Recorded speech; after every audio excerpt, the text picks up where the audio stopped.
Breaking news చూస్తున్నారు. మహారాష్ట్ర ముఖ్యమంత్రి పదవిపై suspense కొనసాగుతోంది. వారం రోజులు గడుస్తున్నా ముఖ్యమంత్రి ఎవరు అని తేల్చలేదు మహాయుతి. నిన్న సాయంత్రం అమిత్ షాను కలిశారు దేవేంద్ర ఫడ్నవీస్, షిండే, అజిత్ పవార్. ఆకస్మికంగా ముంబైలో జరగాల్సిన మహాయుతి మీటింగ్ రద్దయింది. అనూహ్యంగా స్వగ్రామం సొంతూరు సతారాకు వెళ్లిపోయారు షిండే.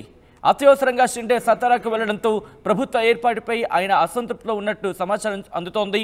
ఇక ముఖ్యమంత్రి అభ్యర్థి ఎంపికను అమిత్ షా మోదీకే వదిలేశారు షిండే. ఇదే అంశానికి సంబంధించి ఆయన కూడా మన ప్రెస్ మీట్లో మాట్లాడారు.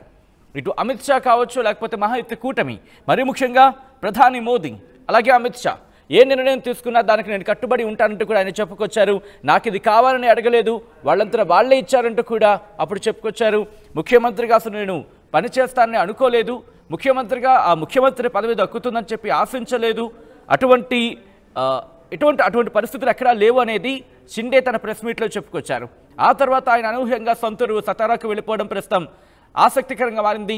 ముఖ్యమంత్రి అభ్యర్థి ఎంపికను అమిత్ షా మోదీకి వదిలేశారు షిండే. ముఖ్యమంత్రి, డిప్యూటీ ముఖ్యమంత్రి పదవులపై ఏకాభిప్రాయం కుదిరిందా అనే బిగ్గెస్ట్ క్వశ్చన్ మార్క్ ఇప్పుడు మిగులుతోంది.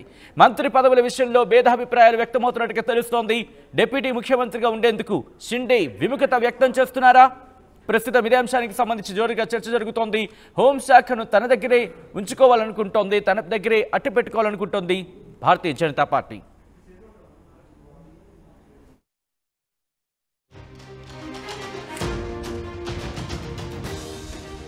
ఇక అజిత్ పవార్ ఎన్సీపీకి ఫినాన్స్, దాంతోపాటు షిండే వర్గానికి అర్బన్ డెవలప్మెంట్, పబ్లిక్ వర్క్ శాఖలను కట్టబెట్టాలనుకుంటోంది.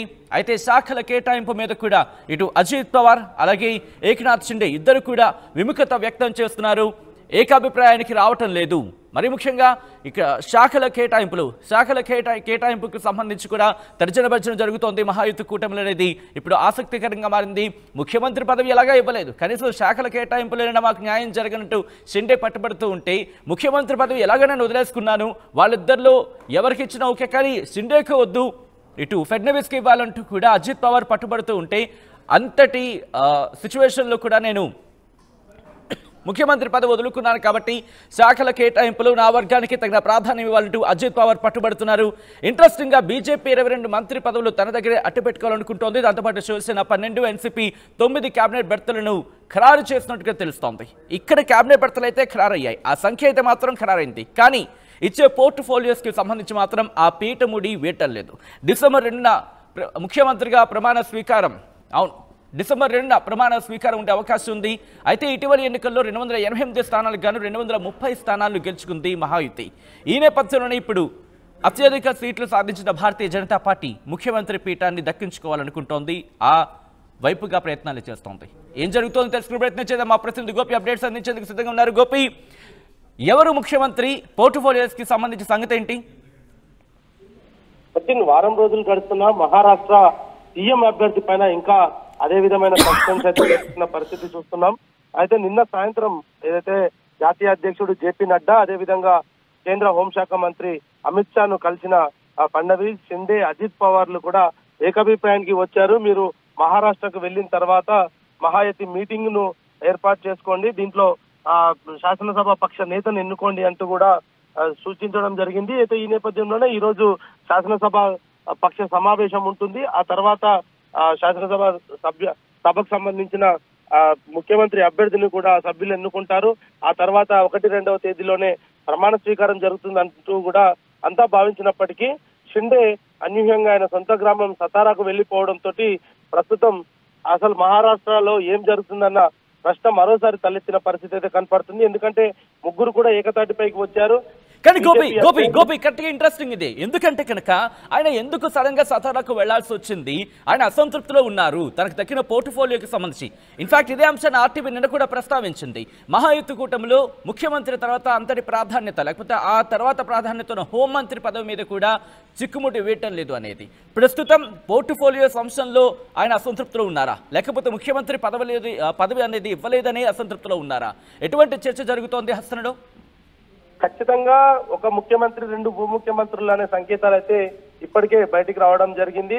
ఇద్దరిని కూడా ఉప ముఖ్యమంత్రులతో పాటు కొన్ని కీలకమైన పోర్ట్ఫోలియోను ఇటు షిండే శివసేనకు, అదేవిధంగా అజిత్ పవార్ ఎన్సీపీకి కూడా కేటాయిస్తారంటూ కూడా కొంత నిన్న వార్తలు వచ్చినప్పటికీ ఇప్పుడు బీజేపీ 22 మంత్రి పదవులు, శివసేనకు 12, ఎన్సీపీకి 9 కేబినెట్ల బెర్తులు ఇస్తారు అనేది కూడా మరో సమాచారం వస్తుంది. 2వ తేదీనే ప్రమాణ స్వీకారం ఉంటుంది అంటూ కూడా వార్తలు అయితే వస్తున్నాయి. కానీ ఏది కూడా స్పష్టత లేదు. ఎందుకంటే ఈ రోజు ఖచ్చితంగా ఈ లోకల్ మీటింగ్ అవుతుంది. మహాయతి కూటమి ఈ రోజు మీటింగ్ అయిన తర్వాత ఖచ్చితంగా దీంట్లో ఎవరెవరు పోటీ, ఎందుకంటే నిన్ననే మంత్రులకు సంబంధించిన అంశాలు దాదాపు 48 మందితోటి ఒక మహా కేబినెట్ విస్తరణ జరగబోతుంది అనేది కూడా నిన్న మనకు వార్త ఉంది. మరి ఈ నేపథ్యంలో ఈ రోజు జరగాల్సిన మీటింగ్ జరగకపోవడం, ఆయన స్వగ్రహానికి వెళ్ళిపోవడం, షిండే స్వగ్రహానికి వెళ్ళిపోయిన నేపథ్యంలోనే మరొక మారు మహారాష్ట్ర ముఖ్యమంత్రి అభ్యర్థి పైన స్థానికంగా చర్చ అయితే జరుగుతున్న పరిస్థితి ఉంది.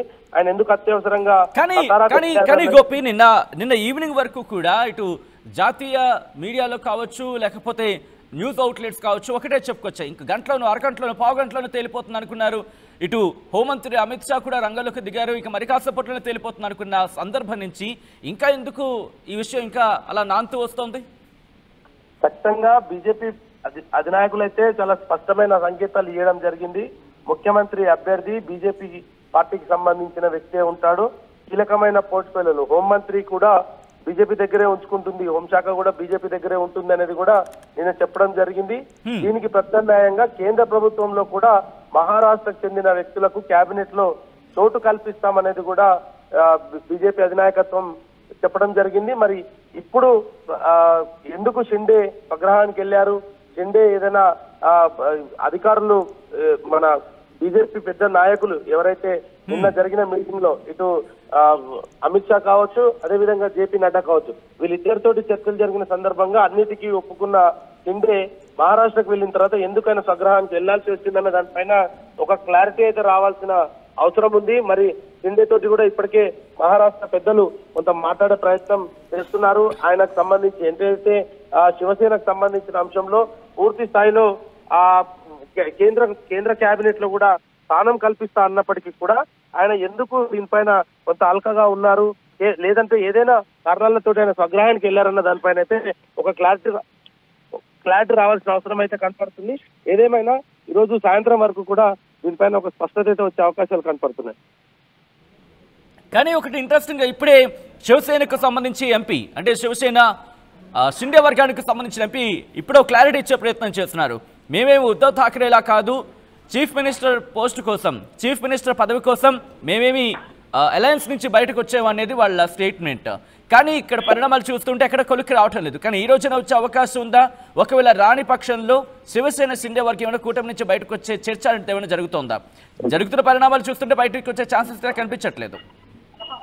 దాదాపు రెండవ తేదీనే ముఖ్యమంత్రి ప్రమాణ స్వీకారం ఉంటది అనేది మాత్రం చాలా స్పష్టమైన సంకేతాలు ఇస్తున్న నేపథ్యంలో ముఖ్యమంత్రి అభ్యర్థి పైన మాత్రం ఒక స్పష్టత వచ్చింది. కానీ పోటీలకు సంబంధించిన కొంత అలక ఇంకా కొనసాగుతున్న పరిస్థితి కనపడుతుంది. ఎందుకంటే షిండే కూడా తన ఎమ్మెల్యేలకు కొంత హామీ ఇచ్చిన పరిస్థితి ఉంది. కొన్ని పోర్ట్ఫోలియోలకు సంబంధించి ఖచ్చితంగా మనం అడిగి తీసుకుందామన్న దానిపైన కూడా ఆయన తన ఎమ్మెల్యేలతోటి మాట్లాడినట్టుగా తెలుస్తుంది. కాబట్టి ఖచ్చితంగా పోర్ట్ఫోలియోలకు సంబంధించి ముఖ్యమంత్రి పదవి బీజేపీకి ఇస్తే ఉప ముఖ్యమంత్రి, హోంశాఖ కూడా తనకే కావాలనేది కూడా ఆయన కొంత పట్టుపడ్డట్టు తెలుస్తుంది. మరి ఈ నేపథ్యంలో హోంశాఖ కూడా బీజేపీ అదే ఉంటది అన్న తర్వాతే ఆయన కొంత అలకపై ఉన్నారనేది మాత్రం కొంత స్పష్టమవుతుంది. దానికి బీజేపీ పెద్దలు కూడా ఆయనకు ఒక స్పష్టమైన హామీ ఇచ్చారు. ఏదైతే షిండే వర్గం నుంచి కూడా కేంద్ర కేబినెట్ లో ఒక స్థానం కల్పిస్తాము, ఖచ్చితంగా కేబినెట్ లోకి ఒకరిని తీసుకుంటామనేది కూడా నిన్న జరిగిన నడ్డా అమిత్ షాల మీటింగ్ లో కూడా ఆయనకు చెప్పినట్టుగా కూడా తెలుస్తుంది. ఖచ్చితంగా ఈ రోజు ఈవినింగ్ వరకు మాత్రం దీనిపైన ఒక స్పష్టత వస్తుంది. ఆయన స్వగ్రహానికి ఎందుకు వెళ్లారన్న దానిపైన కూడా ఒక క్లారిటీ ఇవ్వనున్నారు. ఇప్పటికే షిండే శివసేన వర్గం అయితే పూర్తి స్థాయిలో కూటమికే మేము కట్టుబడి ఉన్నాము, కూటమి ఎటువంటి నిర్ణయం తీసుకున్నా మేము శిరసా వహిస్తాం అనేది మాత్రం షిండే వర్గం స్పష్టం చేస్తుంది. అదేవిధంగా అజిత్ పవార్ కు కూడా గతంలో ఏదైతే ఆయన షిండేకి తప్ప ఎవరికి ఇచ్చినా ఓకే అనే దానిపైన నేను కట్టుబడి ఉన్నాను అనేది కూడా ఆయన చెప్తున్నారు. నిన్న ఢిల్లీలో జరిగిన సంభాషణలో కూడా ఆయన ఇదే విషయాన్ని కూడా ప్రస్తావించడం జరిగింది. బీజేపీకి ముఖ్యమంత్రి అభ్యర్థిగా ఎన్నుకుంటే నాకు ఎటువంటి అభ్యంతరం లేదు. కానీ గతంలో మేము కలిసి పనిచేసిన సందర్భంలోనే అనేక వివాదాలు ఉన్నాయి కాబట్టి ఇక ముందు మేము కలిసి పోలేము కాబట్టి ముఖ్యమంత్రి అభ్యర్థి పైన కొంత క్లారిటీ ఇవ్వండి అనేది కూడా ఆయన కోరినట్టుగా తెలుస్తుంది. ఖచ్చితంగా అజిత్ పవార్ కు సంబంధించిన అంశంలో కూడా కేంద్ర నాయకులు కూడా అజిత్ పవార్ కూడా కొంత హామీ ఇవ్వడం జరిగింది. కొన్ని పోర్ట్ఫోలియో కీలకమైన పోర్ట్ఫోలియోలు కూడా అజిత్ పవార్ కు కూడా కేటాయించే అవకాశాలు కనపడుతున్నాయి. Right Gopi, thanks for update. మొత్తంగా అయితే మాత్రం మహారాష్ట్ర పరిణామాలు చాలా ఇంట్రెస్టింగ్ గా మారుతున్నాయి, చాలా వేగంగా మారుతున్నాయి. మరి ముఖ్యంగా ముఖ్యమంత్రి పదవి సెంట్రిక్ గా మారుతున్న పరిణామాలు మహాయుతికి సంబంధించి తలనొప్పిగా మారాయా? ఈ అంశమే ప్రతిబింబిస్తోంది జరుగుతున్న పరిణామాలు బట్టి చూస్తూ ఉంటే. మహారాష్ట్ర ముఖ్యమంత్రి పదవిపై కొనసాగుతోంది సస్పెన్స్. వారం రోజులు గడుస్తున్న ముఖ్యమంత్రిపై తేల్చలేదు మహాయుతి. నిన్న సాయంత్రం అమిత్ షాను కలిశారు ఫడ్నవీస్, షిండే అలాగే అజిత్ పవార్. ఆకస్మికంగా ముంబైలో జరగాల్సిన మహాయుతి మీటింగ్ రద్దయింది.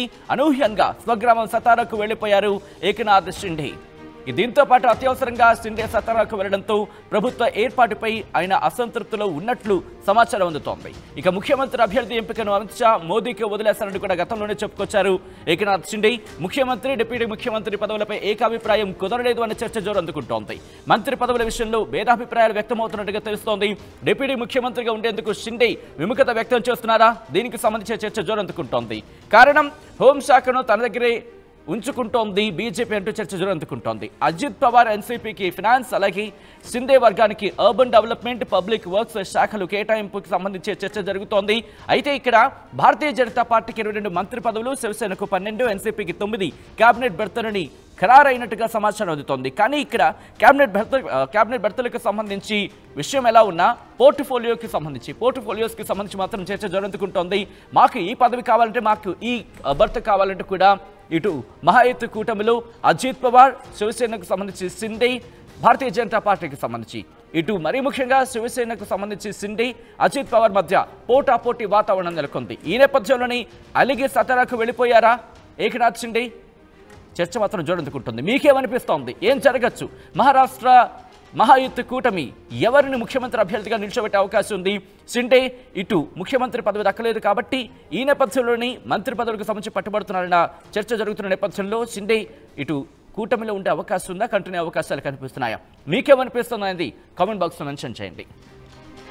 ఆర్టీవీ యాప్ వార్తల్ని క్షణాల్లో చదివే అవకాశం ఉంటుంది. ఒక న్యూస్ పేపర్, ఒక టెలివిజన్ ఛానల్ మీ చేతుల్లో ఎప్పుడూ ఉంటాయి.